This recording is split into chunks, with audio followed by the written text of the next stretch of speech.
You are about to listen to an exclusive interview on Maximum Threshold Radio. Thanks for listening to us at MaximumThreshold.net. Horns up, fists in the air.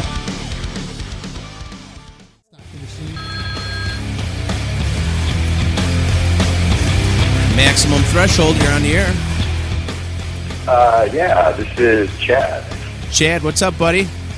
Hey, Chad, Hey, how are what's you? going on? Good, yourself? Not too bad, not too bad.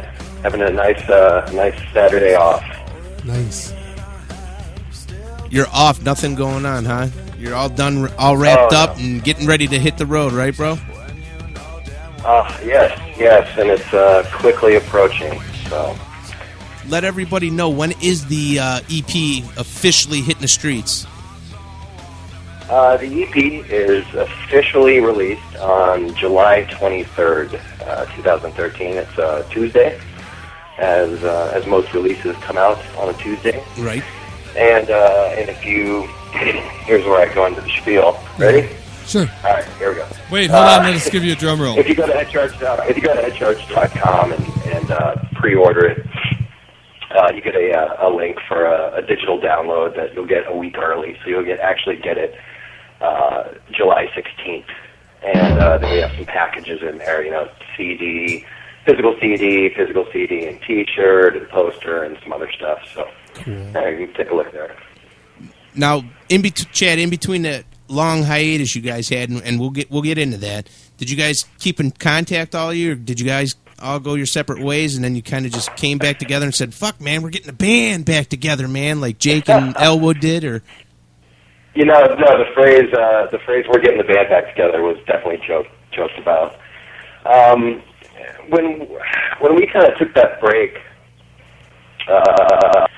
which was, I'm going to say, 2009 to 2011.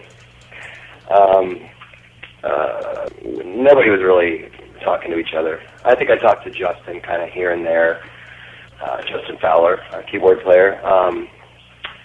There was, loose communication before that, actually, between like 2007 when we got done touring Can't Stop the Machine and 2009. But myself and the rest of the guys in the band and Justin, who I was writing all these new songs with and making all these demos, we were under the assumption that the band was still together, which we did not know that was the case. Which is an odd feeling for somebody that started the band, not to realize that your band actually isn't together.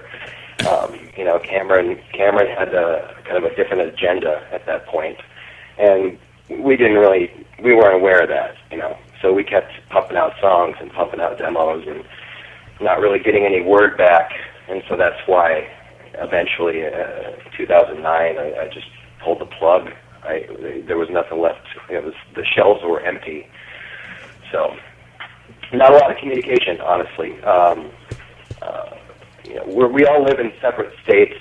I live in Minneapolis. Christopher Emery, our drummer's in Indiana. Justin's in North Carolina, one of the Carolinas. And then the two guitar players and Cameron all live in Los Angeles. So there's not a lot of hanging out. We don't all live in the same house like the Monkees or the Beatles or anything.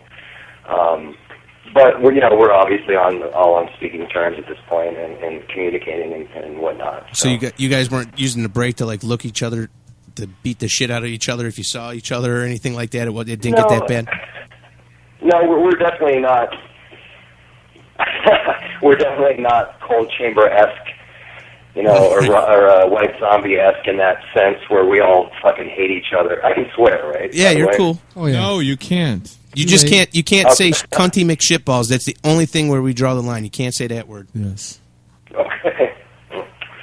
But it wasn't a case where we hated each other or anything like that. It was just, addictions are very, very powerful things, and they change personalities, and they take people over. And I know this definitely from first-hand experience. So I think I'm a little more understanding when people fall and they're trying to get back up. So, you know what I mean? So you're saying Rick James was right when he said cocaine is a hell of a drug? Oh God, they're all hell of a drug. Chad, all of them. Chad, and a lot of your fans are listening. We actually took some calls and answered some questions for you. Like right before you called in, they were calling, blowing up the lines, asking us if we were coming into California, and we were giving them a whole bunch of shit why you got kicked out of California and can never go back. So tell everybody, go through it. I mean, the band actually started under some really fucked up circumstances, right? Well, yeah, I mean, yeah, the genesis of the band was rehab. You know, that's where Cameron and I first made contact with each other.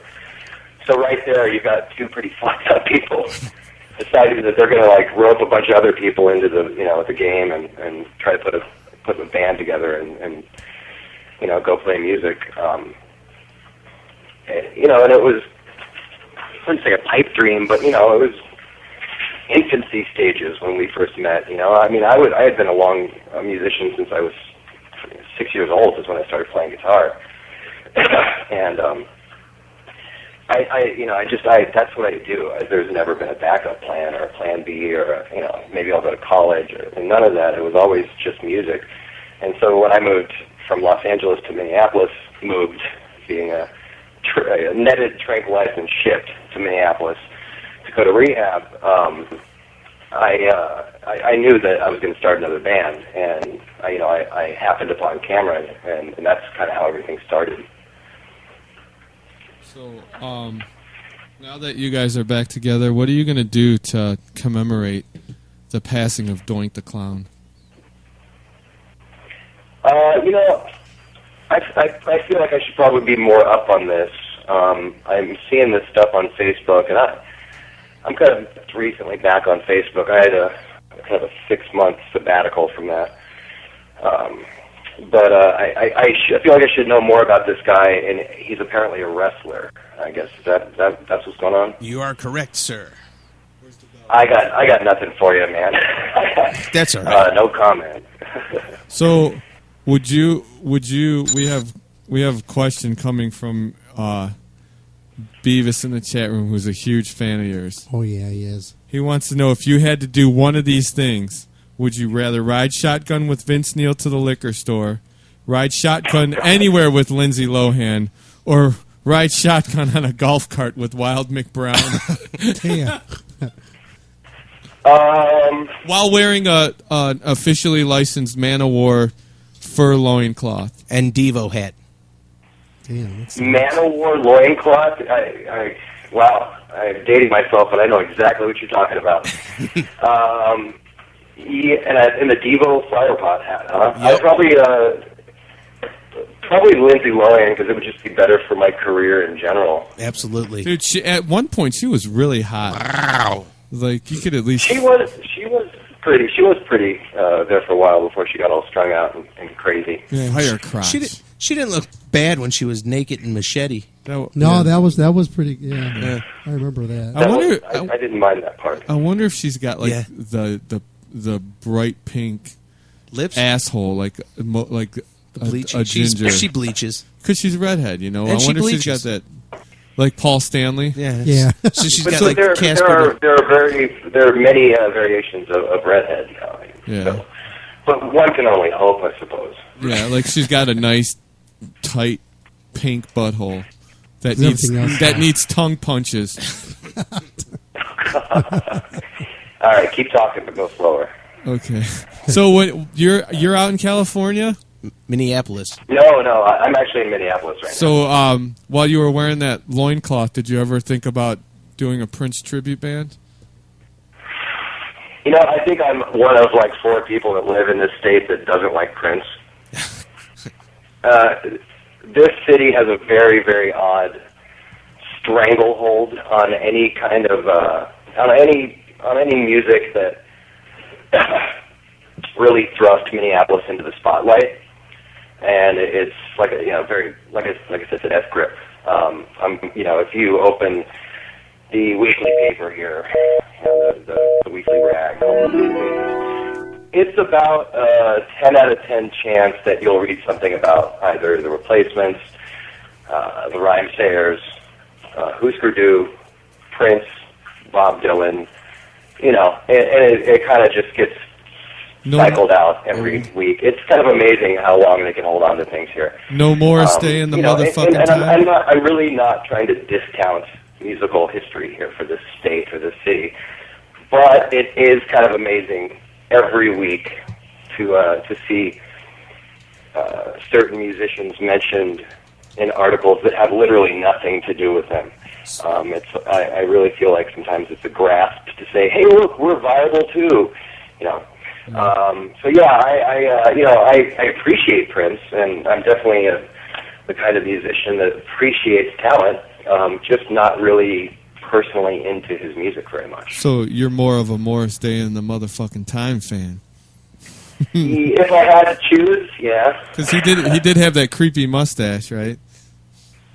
Yeah, leopard print, you know, shark skin. He's got a It was a little iffy, he's got a bearskin rug and a fireplace too, and he's all the way live, baby. Yeah. Yeah. All the things. Hey, we have another question. Do you know Doug from Minnesota, also known as the Hellion? I can't really say. I'm horrible with names. I have a very, very bad name recall. Pretty good with faces, but that kind of depends on when I met you. The years between 2000 and 2007, pretty blurry. Very selective memories there. So I might not. I can't say. Chad, when you guys got together and you recorded the EP, you actually recorded it here in Cleveland, right? That was one of 6 places, yeah. Yeah, it was the traveling show, right? Yeah, it was Cleveland. It was let's see, here in Minneapolis. It was 3 studios in Los Angeles. It was about a month at the Dirty Hands Mushroom Head studio. This EP bounced all over the country. Louisiana for mixing, back to LA for mastering. It was done all over the fucking place, and it was a Herculean, whatever. It was quite the effort. Let me put it that way. And this, when I listened to it, and you know, Jason was kind enough to give me a shitty recording on SoundCloud to listen to, so I couldn't really get the full effect of it. And I say that kidding around. I know. We're just being safe. It was really more mature, and it was more focused than the previous two, and the previous two are good. I like them a lot, especially the War of Art. But it was much more mature musically. You could see the progressions you guys have made throughout the years, and it was just like a controlled frenzy type of thing. Did you guys were you aware of that and said, "Hey, we just want to show people that we've grown over the years," or is that just how it came out and you guys were like, "Whoa, it just turned out really cool"? Mm-hmm. I wish we had that much forethought. No. The initial idea when we recorded the basic tracks for the EP, which were done in November 2011. That's how long this has taken to finish. Let me just reiterate that. When we did that, the idea was we were offered studio time. And it was like we had like 26 or 28 hours that we could use. And we had a day off. So we're like, fuck yeah, let's get in there. And, you know, we were just on our first little tourette of the Midwest. Excuse me. We had gotten together, you know, we have a lot of material right now to work with as far as the next record that comes out. And when we were talking about possibly doing this EP, for that little tour, we had rehearsed, I think it was like 5 new songs, just to kind of play some new stuff and just, you know, get back out there. And so, we had this very disparate group of tunes, that we were doing on that tour. And so the idea was to just, hop in the studio real quick, throw down some tracks, make a quick, fast, and dirty kind of live EP, and just get it out to the fans real quick. No major thought, no major, plan or anything. It was very, very much on the fly, and it was kind of, we were just taking advantage of the time we were offered. It didn't quite work out that way, as you can tell. I'm really surprised to hear you guys say that it sounds as cohesive as it does, because to me, there are 5 songs that are just kind of randomly available for us to be able to record. I think it actually worked out. If you listen, or when people listen to this EP from front to back, there is kind of an arc to it. But not nearly as much as, say, the War of Art, which was this big, giant, sweeping, hills and valleys, kind of arcing audio storyline. It was a big, giant, audible art piece, kind of. Yeah. I don't really think of the EP like that, and that's probably just personal, because I know how it was. I know how it came to be. But I'm glad it sounds like we knew what we were doing, because we don't. Absolutely. How much input did Sin have with that? Jesus As far Christ. as the recording, writing and recording, not very much. I mean, we had just gotten him in the band at the time, and that was kind of his maiden voyage to see, if personalities were going to work out on the road. And we've had a lot of guitar players over the years, and when we got back together, we kind of, I think it was kind of unspoken that it was kind of a 5-piece with a touring guitar player. When we first got back out there in 2011, I think it's become much more. He's become more a part of the band. Mm-hmm. But that stuff takes time. He's a cool guy, man. I've been with Cameron for 13 or 14 years. Cameron and Justin for years now, and Karma for about 8, and Chris for just as long as Cameron and Justin. So we have very, very long involved history, and Sim's kind of the new guy. That's just the way it is. But I have a feeling that if it continues to work out, that Sim will definitely have a say in writing and recording the new record. And is that already started? Do you have anything left over from the EP, or was the EP just to get your? No, let me put it this way: the EP was, and I don't want to use the term leftovers, or anything, but the EP was just 5 songs that we had to choose from a pile of about 28 or 29 songs. Those we have a lot of things to pick from when we start actually deciding what to work on for the next record. A ton of stuff, and those are all actually completed, finished songs. This is not mentioning the 50 or 60 riffs I have on my phone from the past couple years that I teach at the School of Rock, and so I have a guitar or a bass in my hand all day long, and I'll just get these ideas and I record them on my phone really quick and I move on, and so I've got tons of stuff to work with. We have an influx of material. It's definitely we're not wanting for source material at all. Cool. And you guys actually do a cover of Patti Smith's Rock and Roll Nigger that turned out really cool on the EP. Thank you very much. That was actually Justin's idea, our keyboard player. We were batting around. We always, well, not always, but kind of in the last larger part of Head Charge, we kind of like to do cover songs, pick a cover song and do it on tour. And we were throwing stuff back and forth, me and him, and he just texted me and said, "Rock and Roll Nigger." Yeah. And I was like, that's genius. Let's do it. It's a super fun song. It's very incendiary. It's got the N-word in it. so it makes people nervous. What's Probably that? makes Dean people loves that nervous one. for the rest of their lives. And yeah, so it was just kind of like I said, it was just a fun song, and that was one of the things we were doing on that tour. And we had been playing it, we were tight with it, and it was let's throw it on the EP.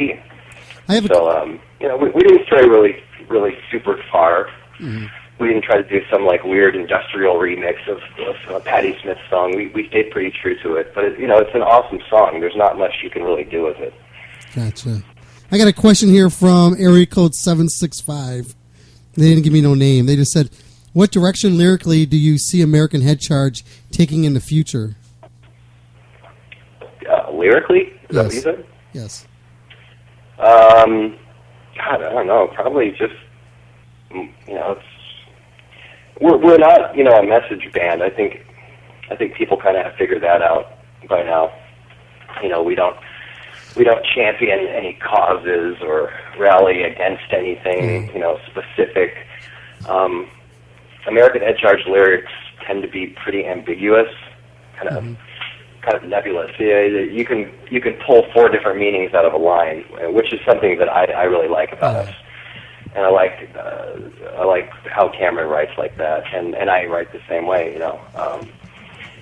I like leaving stuff up to the listener as opposed to drilling something into their head that's very surface and you know what I'm saying? Yeah. Kind of, I want you to think about it and choose your own meaning as far as something being very clearly laid out.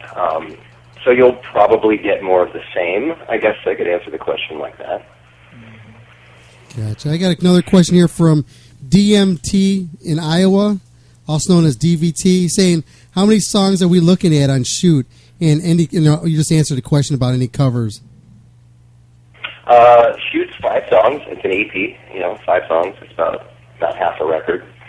And the cover is, Rock and Roll Nigger by Patti Smith from 1978, where most of you weren't even born yet. So it's, short and sweet. It is what it is, Cool. I got another one here. This is another one of your fans. This is a New Jersey fan here. They're saying, hey, Maximum Threshold, Ryan from New Jersey here. Got a question for Chad. I know the band name has no real meaning, but why was the new EP titled Shoot? The new EP is titled Shoot because it sounds good. Because they couldn't title it I shit. really don't. I think sometimes people think we have. I mean, we do have general grand designs on what we do, but I think sometimes people look a little too far into what we do or the way we maybe put ourselves out there. Originally, the EP was going to be called Interstice. Interstice is a small opening, kind of a gap in between things.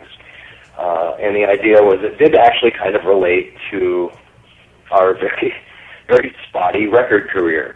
And where this was, there had been a gap, and now there was something, and there was going to be another gap, and then there was going to be a record. So actually, that was one of the few times that we were actually going to name something with an actual purposeful meaning behind it. And then you thought better, right? As time went on, we all kind of moved away from that feel.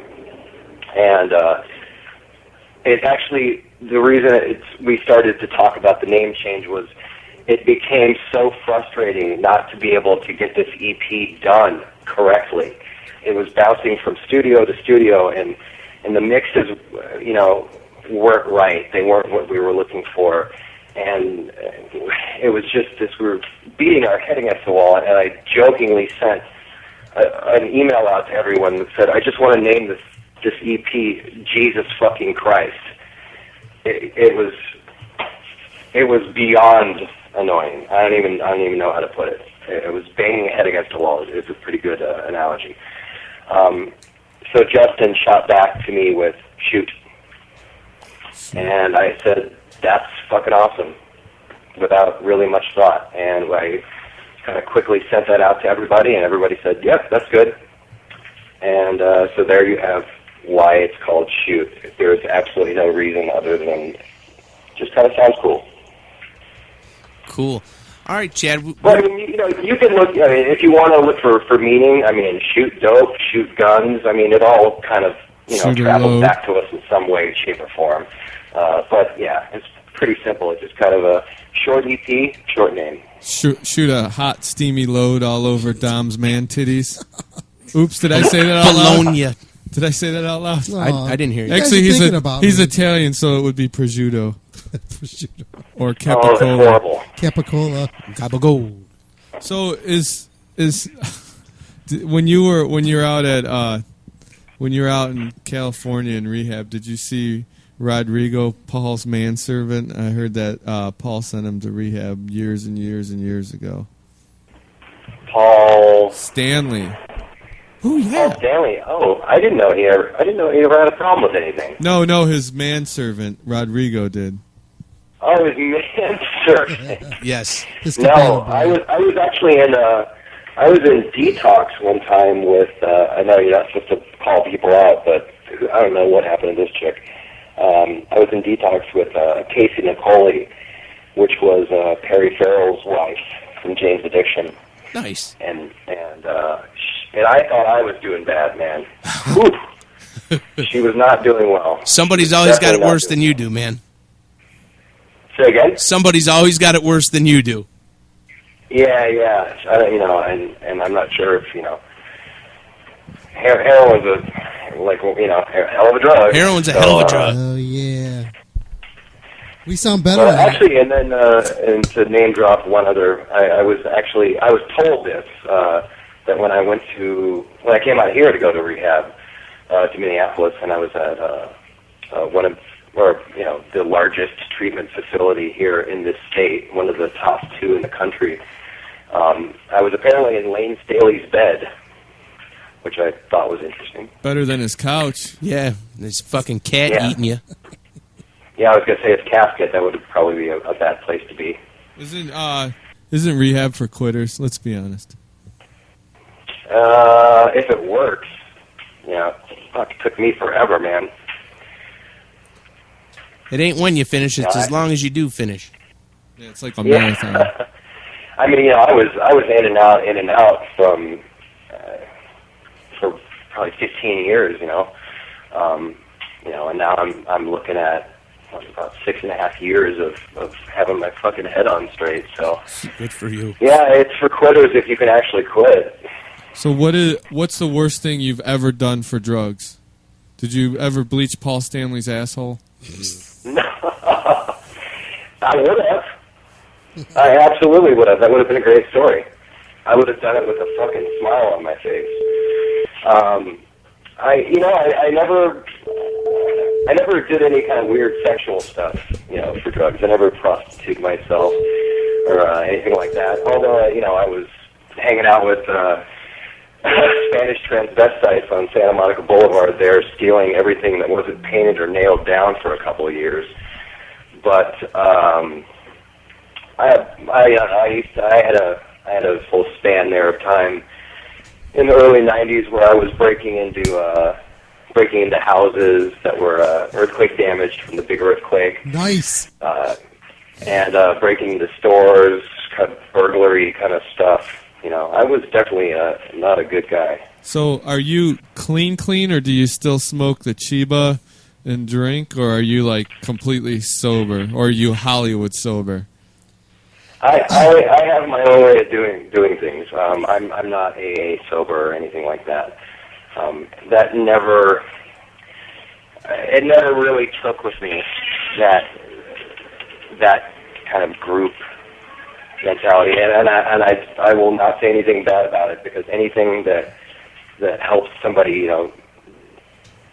keep their life together and stay upright and breathing, I got to say that's more power to you. And as long as you ain't hurting other people, it just wasn't for me, So I just got my own way of doing things, and I'm a citizen now that pays his taxes and I'm legally okayed by the state of Minnesota and 12 other states to carry a firearm, and I'm a trusted citizen these days, gentlemen. So now you don't. If you ever go back to that lifestyle, you don't have to break and enter. You could just hold people up, hold them the fuck up, and pistol whip them. Put that gun sideways in fucking Boys in the Hood. That's right, Captain. Bitch better have my money. That's right.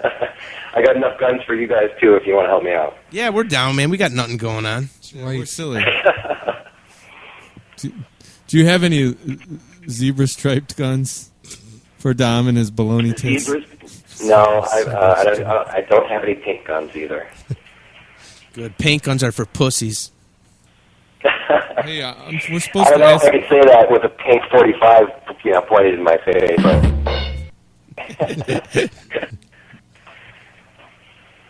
We're supposed to ask him something about Surly beer. Surly beer in Minnesota. Surly beer, yes, a very popular, very, very popular beer here in Minneapolis. I have no idea what it tastes like. Nice. I heard it's good, though. All right, Chad. Well, we appreciate you taking the time. We'll let you get running. We know you're busy and you got a lot of stuff going on. And tell Jason when he gets back from Canada that he should get us a proper sounding recording of the EP. Still owes it to us, and we hooked up to SoundCloud so we could listen to it to get the review out. But we would really love to hear it mixed properly and not coming off of shitty computer speakers. Yeah. All right, I will tell him. I'll be talking to him Monday when he gets back. Killer. For those of you listening, Jason is our fine manager. A good guy, very good guy. Yes, very good guy. One of the few good guys that I've had to deal with in the past 13 years, actually. Excellent. So, yeah, it's nice to have somebody actually on our side that doesn't have alternate, motives and sneaky, agenda. subversive motives. Yeah. Cool. Can I get you to do a favor for us, Chad, before we let you go? Absolutely. You do a promo ID for us. Tell us your name, the band you're in, that you're listening to Maximum Threshold, and throw some crazy shit in at the end if you want to. All right. Are we going to do this on the air or off the air? Yeah, we do it now. Let's do it off the air. Okay. All right. All right, cool. Hold on one second. I want to say thank you guys very much. Thanks for having me on and giving me the chance to talk to all your listeners and all of our fans and just really start to push this EP and let people know that we're back. I really appreciate it. Hey, real quick, Chad. You didn't tell everybody where we can find your music and your tour info and all the news about you guys. All information regarding American Head Charge being back together on tour, all information regarding the new EP Shoot that is coming out July 23rd can be found on headcharge.com or our Facebook page, Facebook.com/American Head Charge. We're also on Twitter, at AHC Official. And if you look a little harder, you can find myself or Justin also on Twitter. Usually Facebook's a good place to go, but if you want to pre-order the EP, the only place you can do it to get a physical CD at this point in time is to go to headcharge.com and pre-order that stuff. Awesome. All right, Chad, thanks, bro, and we're going to click the off-air button here in a second. We'll get you to that promo for us. All right, thank you very much, guys. Right, hang on, hold tight for a second. All right, Chad, we're off. Okay, cool. Cool. Yeah, I have a tendency to step over my fucking own tongue, so I figured to save people the agony of listening to me fuck something up 8 times in a row, I would just do it afterwards. That's cool, man. We appreciate it. Sorry to put you on the spot, man. Oh, no, it's all good.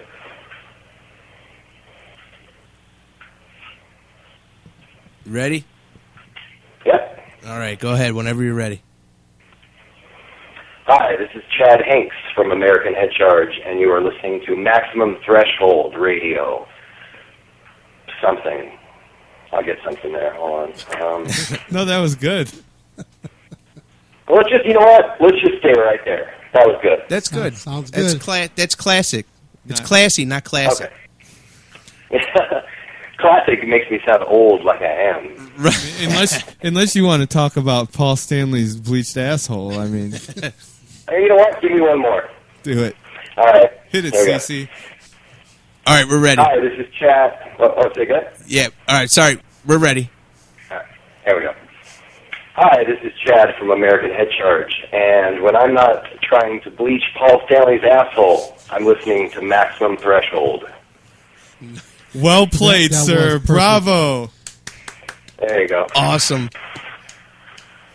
Okay, Chad. Hey, I want to thank you again, man. Thanks, Chad. We appreciate it, man. We'll see you when you get to Cleveland. All right, I'll see you guys there. Thank you again. You You're too. welcome. Thanks. Sure. All right. Bye. Have a good night. You too. And here you go, man. This is that American Head Charge for you. Be back after this here on Maximum Threshold.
Threshold, you're on the air. Hey, good job, guys. Hey, thanks a lot. This is Chris Emery, drummer for American Head Charge. I just thought I'd stop and say hello. Who is this again? This is Chris Emery, the drummer for American Head Charge. Oh, cool. What's up, Chris? Yeah, I was going to stop in and say, hey, when I'm not busy watching Chad bleach assholes, I'm listening to Maximum Threshold. Awesome. Awesome. That wasn't supposed to be on the air, so don't tell them. All right. The promo IDs are better when they mess it up and call us the Right. wrong name, like Maximum Overdrive. Maximum Overdrive, Mexican Thunderbolt. Thunderbolt. Dude, our favorite, when they got our name wrong, was American Hedgehog. That was American Hedgehog with... What are you saying? That's American nice. Headache? No, it's American Hedgehog. Chad's going to hate us now, right? No. Well, it's good. Anyway, hey, I've got to grunt. But anyway, I just wanted to say, good job. I'm going to enjoy listening to your show. Oh, Sweet. Thanks, man. We'll see you when you get in Cleveland. Wait till you hear the next interview we got coming up next. It's even. Okay. Who's that? Some guys. militant. Bye. See ya. Thanks, Chris. Take care. You're welcome. We got busted. Yeah, but I'll never fucking know. Dom, you ass. Tom does. Oh no, we're not recording. I tried to improvise. Was I supposed to stop recording the show? I couldn't do that. What did I tell him? Hold on. All right, you're Okay, cool. good. Oh.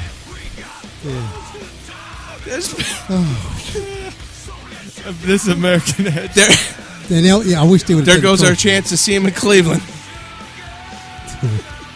American Hedgehog. American head cheese. I wonder if they made a shirt with the hedgehog on it. That would be bad. Let's get on it. No, you're not me. You have just listened to an exclusive interview on Maximum Threshold Radio. Thanks for listening and please visit us at MaximumThreshold.net.